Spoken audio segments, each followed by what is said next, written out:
నమస్కారములండి, నమస్కారం. ఓం సత్యం హోం అండి, ఓం సత్యం ఓం. ఈ స్వర్గంలో మాటలు మనసు మనసుతో ఇండియా కమాన్ ఇండియన్ అమ్మ కనకదుర్గమ్మ నీతో నాతో మనమందరితో మాట్లాడుతుంది. అది ఎలా ఏ విధముగా మనసు మనసుతో మాట్లాడుతుందండి. మన నిజ జీవితంలో కలియుగంలో చాలా రకరకాలుగా మనం నేర్చుకున్నాము. అందరి దగ్గర ఐడియా ఉంది. మీ దగ్గర ఉన్న ఐడియా నా దగ్గర లేదండి. ఆ ఐడియా నా దగ్గర ఉన్న ఐడియా మీ దగ్గర ఉన్నదా? లేదు.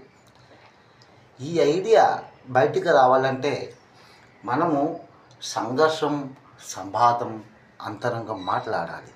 మనసు మనసుతో మనము ఆ సంఘర్షం, సంవాదం, అంతరంగా మాట్లాడితే అవి బయటపడతాయి.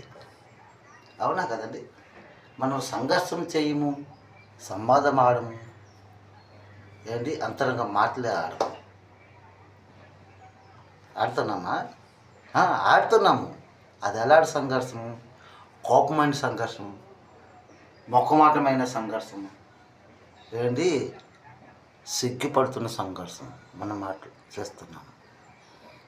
ఇది సముద్రం, ఈ సంసారం, ఈ సముద్రంలో ఎన్ని తెరలు వస్తుంటాయి.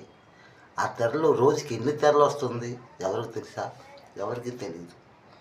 ఇది కమాలమైన ఇది సంఘర్షణ కదండి. చమత్కారమైన మాటలు. మనము ఎనీ టైం భోజనం చేస్తున్నాం ఏమండి, మంచి మంచి కూరలు తింటున్నాం, బాగా ఉంది. తినిన తర్వాత మనము బాత్రూమ్ వెళ్ళాలి లేదండి? ఏంటి ఒకటికి వెళ్ళాలా లేదండి? రెండుకి వెళ్ళాలా లేదండి? ఈ కమాల్ మాటలు. ఆ 1, 2, 3 శాంతి సేవ న్యాయం. అవునా కదండి?